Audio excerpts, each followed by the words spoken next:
Bom, então, segundo ano, vamos aqui iniciar um novo conteúdo. Essa aula de hoje ela vai ser uma aula um tanto quanto extensa, porque eu preciso falar de um tema que é bastante teórico, tem muitos detalhes, tá? Apesar de nós não trabalharmos com equações aqui nessa parte, nós não vamos abordar a parte matemática dessa teoria, mas em termos de informação ela é muito densa, então por isso talvez a aula de hoje fique um pouco mais extensa que o normal. Mas vamos lá. Pessoal, é o seguinte, nas primeiras aulas ali, na primeira semana, nós fizemos duas definições. Nós definimos o que é temperatura e o que é calor, né? E que o conceito de calor está vinculado também ao conceito de temperatura, porque nós vimos que a temperatura é uma medida do grau médio de agitação molecular, né, de uma substância, de um corpo, e que se nós tivermos duas regiões no espaço ou dois corpos lado a lado com temperaturas diferentes, haverá um fluxo de energia, né, na forma de calor do corpo mais quente para o corpo mais frio, de modo a buscar o equilíbrio térmico, né? Então, calor é energia em movimento que flui do corpo de maior temperatura para o corpo de menor temperatura. Essas foram as definições. Ok, então sabendo que uma diferença de temperatura gera um fluxo de calor, ok, nós podemos nos perguntar, tá bom, mas essa energia na forma de calor é transferida de que forma? Através do quê? O que tem que existir em termos de mecanismo para que esse calor de fato consiga sair de uma região para outra? Quem é que faz esse transporte de energia? Este é o tema da aula de hoje, ou seja, os mecanismos de transferência de calor. É através do que essa tal energia na forma de calor vai sair de uma região para outra. Então vamos lá. Os mecanismos são três.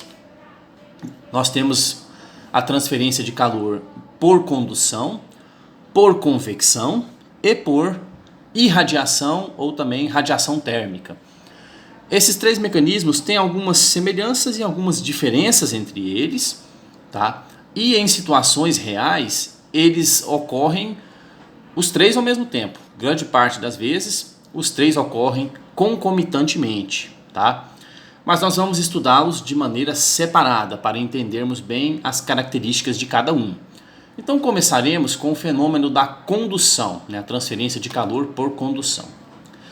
Bom, a condução, pessoal, ela é um mecanismo de transferência de calor típico de meios estacionários. E eu quero dizer com meios estacionários? São os meios onde as partículas do material têm posição definida, têm posição fixa.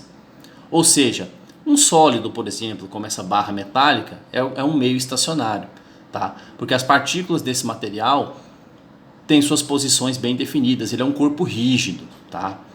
Então, um corpo rígido, as moléculas desse material, elas não mudam de lugar. Elas têm suas posições bem definidas.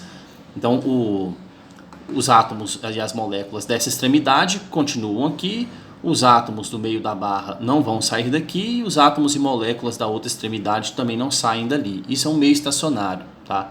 É um corpo rígido. Suas partículas têm posições bem definidas. Então, a condução ocorre nesse tipo de situação, tá? O que acontece? Seguindo aqui os tópicos do slide, vocês vão ler aí o seguinte, né? Transferência de energia de partículas mais energéticas para as partículas menos energéticas por contato direto. Tá? É uma partícula do meio material, uma molécula, átomo, partícula. Esses termos ficam sendo sinônimos aqui nessa definição, tá? Elas vão transferindo a energia para a vizinha, lado a lado, ok? De modo que essa energia então acaba percorrendo uma certa porção ali do material. Como que funciona isso, pessoal? Vejam o seguinte. Essa figura está mostrando o quê? Que o cidadão aqui pegou uma barra metálica, né, e colocou numa brasa. Quando nós fazemos uma experiência como essa, dependendo das condições, dependendo aqui da temperatura proporcionada por essa brasa e também pelo comprimento aqui desse metal, a gente começa a perceber o seguinte, que depois de um certo tempo de contato dessa extremidade com a barra metálica, ela começa a aquecer. A gente começa a perceber aqui, na parte onde estamos segurando o metal, que essa região começa a ser aquecida, né? E isso ocorre por quê? Veja bem, se você coloca essa extremidade da barra na brasa, você tem aqui uma região que vai ficar com a temperatura bem elevada, né? Muito mais elevada do que essa parte que ele está segurando. Ora, se você cria então uma diferença de temperatura entre essas duas partes, o que acontece? Começa a ter um fluxo de energia dessa parte que está com a temperatura mais elevada, né, para a outra que está com a temperatura mais baixa. E aí, no caso, o calor vai fluir partícula a partícula nesse material aqui, tá? Até chegar na outra extremidade. Então a condução de calor é caracterizada por esse mecanismo. A energia vai fluindo pelo material, aqui é um bico de Bunsen com uma chama, e o calor vai se propagando aqui ao longo da barra, tá? A condução é feita pela comunicação partícula a partícula de uma extremidade para outra, tá? De modo que o calor então vai atravessando o material, né, sendo conduzido pelas partículas constituintes do material. Aqui mais algumas ilustrações. Vejam aqui, ó. Quando você aquece uma região de um material, você fornece maior energia de agitação para aquela parte do material, certo? Você eleva a temperatura dela. Então, essas partículas com maior energia de agitação começam a transferir essa energia para as vizinhas, tá? Seja por colisão, pelos choques, pelo próprio contato entre elas. Então essa energia vai se difundindo pelo material. Essa transfere energia para essa, que transfere para essa e assim por diante. Então a comunicação, no caso aqui, a transferência de energia é feita partícula a partícula ao longo do material, até, né, que o calor consiga fluir de uma região para a outra, tá? Então o fenômeno da condução tem essas características. É necessário um meio material para que o calor se transfira, tá bom? E aí essa transferência é feita dessa forma, partícula a partícula, até chegar numa outra extremidade do material. Por isso que, né, ocorrem essas situações aqui do dia a dia, né? Você coloca uma barra metálica, por exemplo, numa chama, e você começa a perceber que gradativamente a temperatura vai se elevando na outra extremidade, né? Porque o calor está sendo conduzido ao longo do material, partícula a partícula, ok?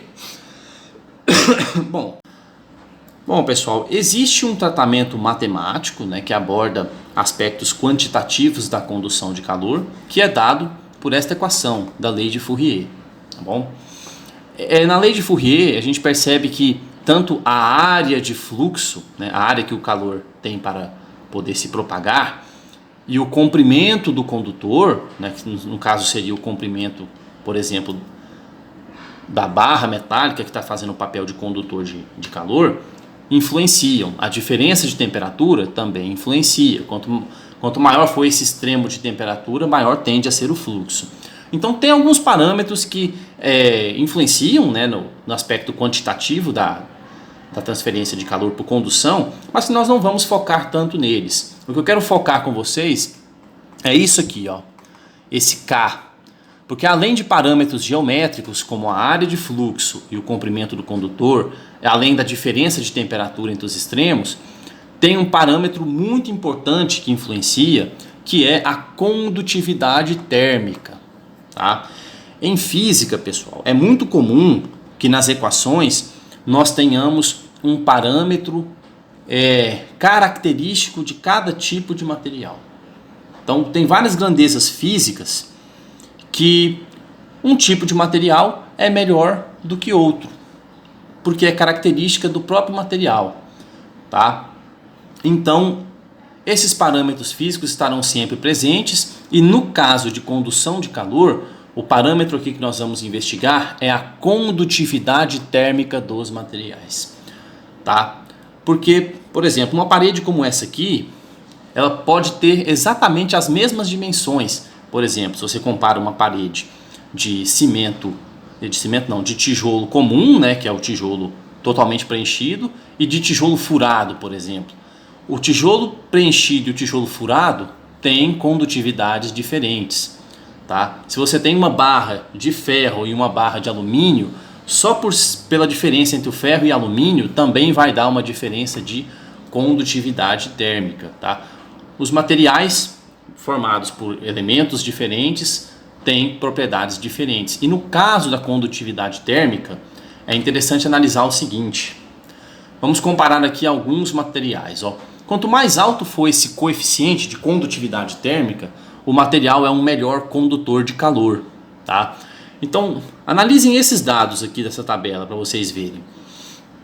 Se vocês pegarem esses primeiros elementos aqui, do ferro para cima, vocês vão ver que a diferença de valor de condutividade térmica é muito grande. Vejam aqui, ferro 80,3, tungstênio 178, alumínio 273 e assim por diante. A condutividade térmica, ela no sistema internacional é dada por watt por metro Kelvin, tá? Ou seja, é uma taxa de potência transferida por unidade de comprimento por temperatura. Mas essa unidade aqui nós nem vamos trabalhar com isso não. Eu quero que vocês comparem o seguinte. Vejam que esses elementos aqui da parte superior, que tem um alto valor de condutividade térmica, todos eles são metais. Vejam, prata, cobre, alumínio, tungstênio, ferro, todos são metais. Ou seja, os metais, além de bons condutores de eletricidade, também são bons condutores de calor, tá? Então, vejam o quanto essa faixa de valores é maior do que essas. Vejam essas substâncias aqui, vidro, água, tijolo, madeira, fibra de vidro e alguns materiais sintéticos aqui, inclusive, que são feitos para serem isolantes.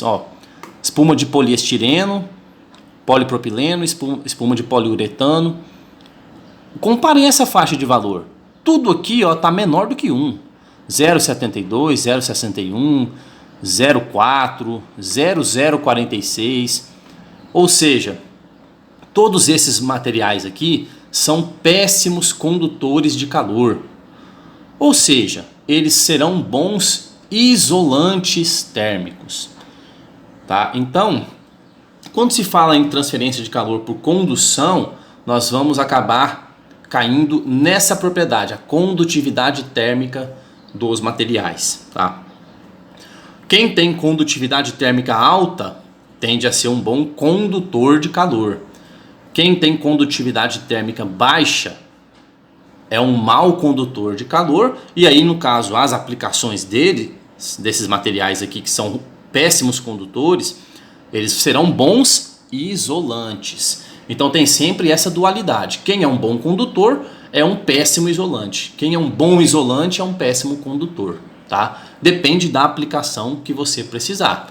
Tem hora que você precisa conduzir calor, né, para transferir energia de uma região para outra. Tem hora que você quer isolar. Então, os materiais têm essa propriedade chamada condutividade térmica, ok? Quanto maior for essa condutividade, ele é um melhor condutor de calor. E aí, é claro, né, a aplicação dos materiais depende do tipo de situação que você quer resolver. Se você busca, por exemplo, conforto térmico, o que você vai fazer? Usar roupas que isolam, né, o calor, que aprisionam o ar.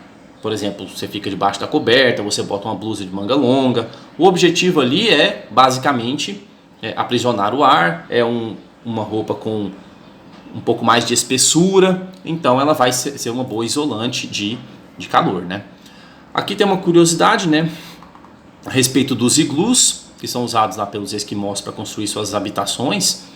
E pode ser curioso, né, a questão, mas como o gelo seria um bom isolante? Até que sim. Se você olhar aqui a condutividade do gelo, não é tão alta. É 1,88, né, watt por metro grau Celsius. Comparado com os metais, por exemplo, como tem aqui na tabela, o ferro é 80, por exemplo. Então, de fato, o gelo não é tão bom condutor de calor assim. Então, os esquimós até que conseguem ter algum conforto térmico ali construindo seus iglus, tá? Bom, então, sobre condução é isso. Nós vamos passar agora ao fenômeno da convecção. A convecção, a transferência de calor por convecção, já guarda boas diferenças com relação ao fenômeno da condução. Por quê? Porque a convecção é a transferência de calor que ocorre através da agitação molecular e do movimento do próprio meio, ou de partes deste meio. Ou seja, se o meio material está se movimentando, vocês já podem esperar que esse mecanismo aqui é típico de fluidos, sejam líquidos ou gases, tá? Como líquidos e gases não têm forma própria, eles são bastante miscíveis. Você consegue deformar um fluido, né? Basta colocar uma colher ali e mexer um líquido, por exemplo, você já misturou ele todo, né? Então, eles não têm, os fluidos não guardam posição fixa nas suas partículas, né? Com facilidade você consegue mexê-los. Então, nesse caso, os fluidos, eles são muito bons para transferência de calor, não por condução, mas por convecção, por causa do próprio movimento do fluido.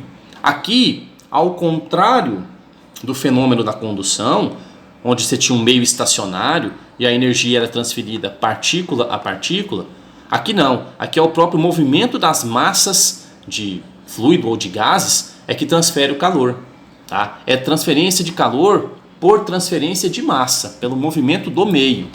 Então, por exemplo, quando você pega esses exemplos aqui, ó, seja uma panela levada ao fogo ou o aquecimento aqui de uma banheira, como é que funciona o fenômeno da convecção? Primeiramente, pessoal, tem a ver com a questão do empuxo que ocorre nos líquidos, tá? Esse empuxo é causado pela diferença de densidade. O que nós aprendemos aí em ciências, por exemplo, do ensino fundamental? Eu creio que vocês devem ter visto isso em algum momento, né? Ou mesmo em geografia, quando se fala que o ar quente tende a subir e o ar frio tende a descer, né? Isso é motivado por uma questão física, né? A diferença de densidade nos fluidos.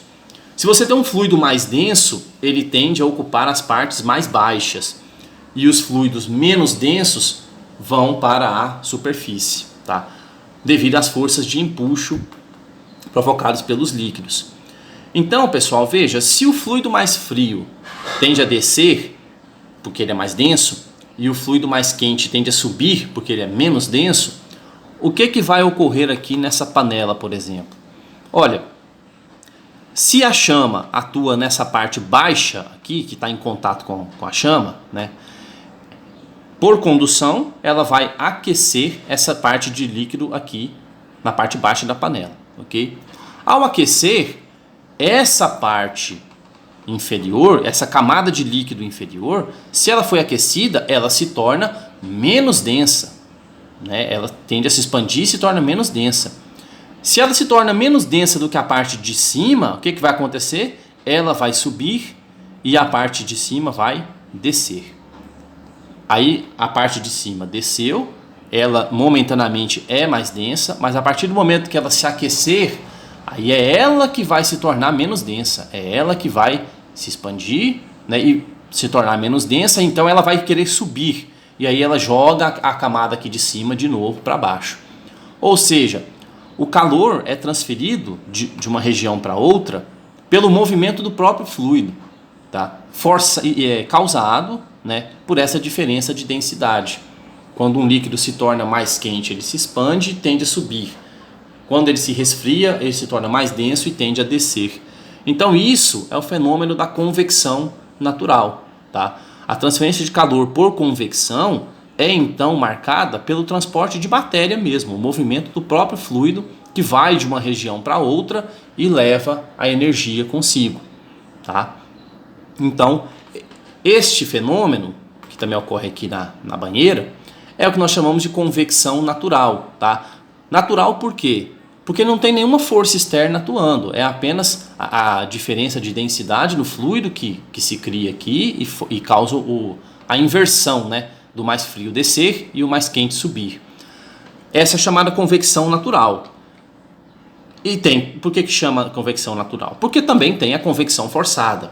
Convecção forçada, como o próprio nome diz, você tem um agente externo, né, que ajuda, que força o movimento do fluido, como por exemplo um secador, um ventilador, qualquer máquina de fluxo que for usada para impelir os fluidos, tá?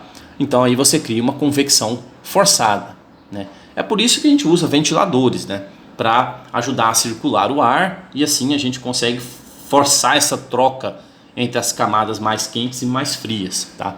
E isso é então convecção forçada, tá? Basta você colocar um aparato externo, né, uma bomba, um ventilador, um secador, um soprador, que você proporciona então uma convecção forçada.